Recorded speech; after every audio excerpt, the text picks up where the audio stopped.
Well, hello and welcome back to Read Becca. It's time once again for my weekly chatty catch up on everything I've read, everything I'm reading, and everything I'm looking forward to reading, as well as some general lifey chit chat and catch up. I did not read very much this week once again, but I did finish something, or I finished two things. One of them was my sixth and final nonfiction book for the BookTube Prize, which I can't talk about until the beginning of August. So you will see that then. But I also finished Let Them Stare by Jonathan Van Ness and Julie Murphy. So Jonathan Van Ness is probably most well known for being on the cast of Queer Eye, and Julie Murphy, I think, most popularly wrote Dumplin', which was then turned into a movie.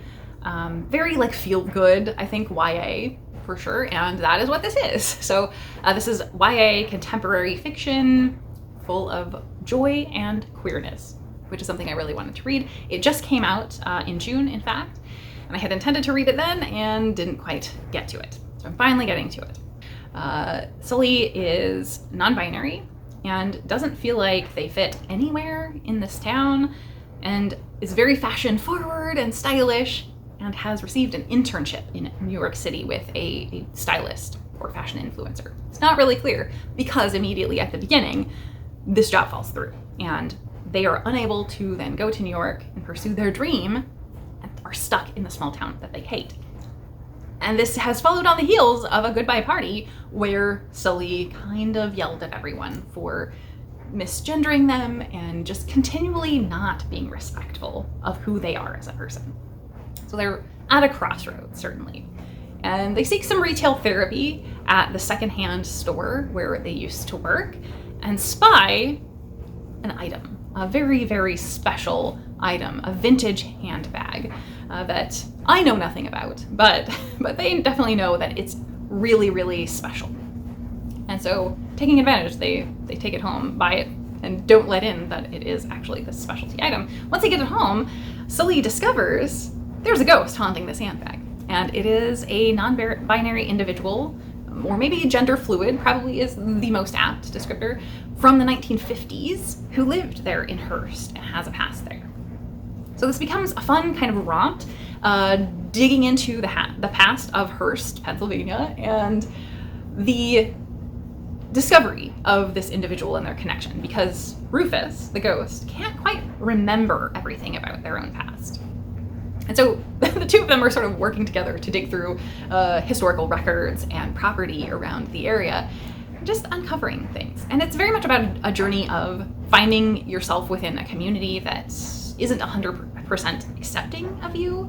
And I felt that I was a little mixed on it, because this felt fantastical in that element, where there are a lot of people coming around to accept Sully. And so many times in small towns, that's not the reality. So I feel this is engaging in that fantasy and really indulging kids who are experiencing that and giving them that dream to play out. And so I just enjoyed this so much for that aspect. I think for me, this was a fun romp, as I said, and it's not going to be super memorable, but I really enjoyed my time with it. So I'm glad I did get to this, and I absolutely love this cover. There are also little dinosaur chapter breaks that I really appreciated. So just the design of this really brought me joy as well.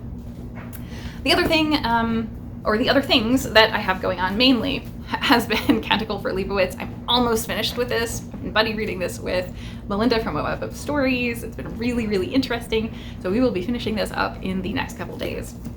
I made some good progress on Red Rising and then lost the audiobook. But I did notice it's available on Hoopla much, much faster than Libby. Libby, there's a massive line, and there's no line on Hoopla. So I will be continuing on this week, probably, if I have reading time. And Jane Steele. I'm so close to being finished, and I did not get any time to progress on this one at all. So this will be on the docket for this coming week as well. And I really need to really finish some things. Gotta turn over some stuff to the library. So I think that's it for books for this week. On watching stuff. So I continued on with I Kissed a Boy and finished season 2.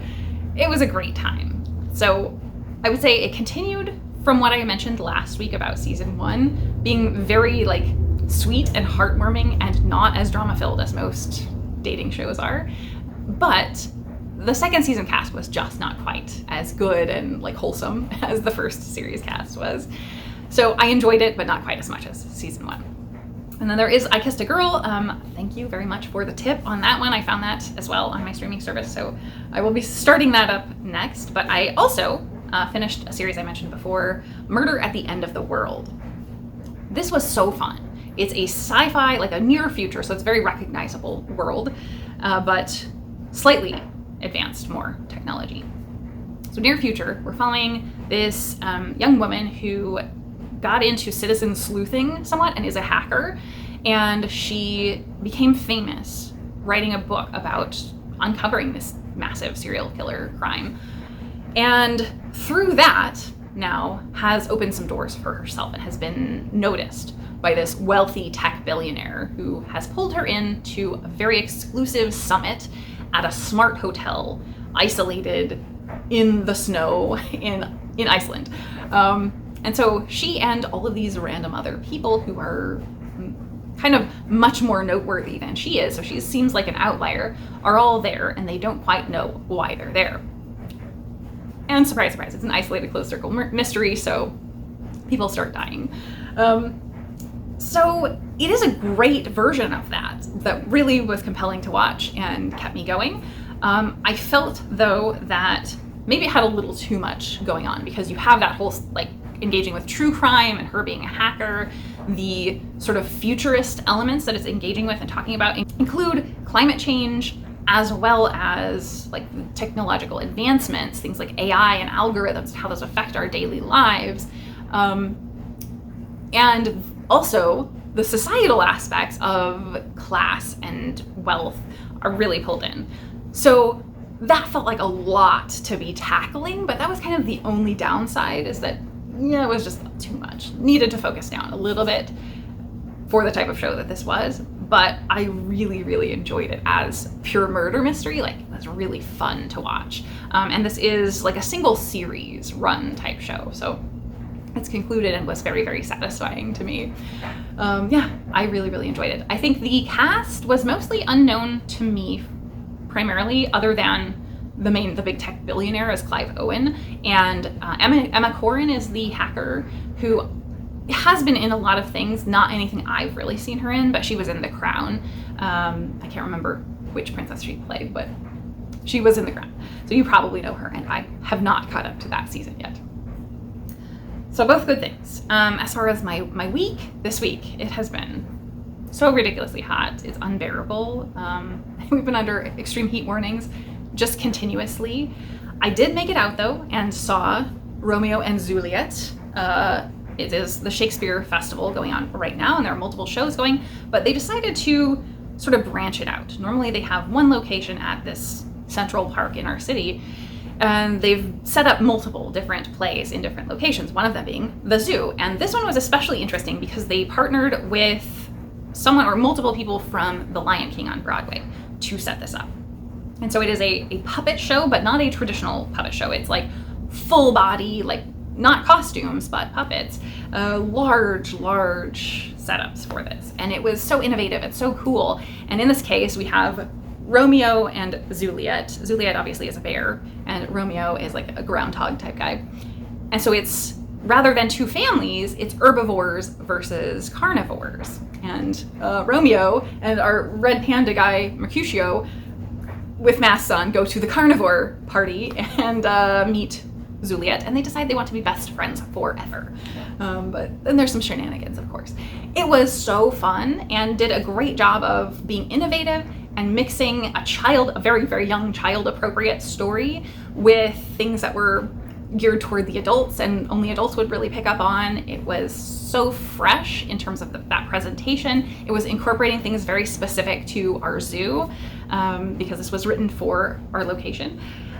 And it was just a really good time. It was so neat. So I had a wonderful time with that. I'm really disappointed that they had to cancel a whole week already because of the heat.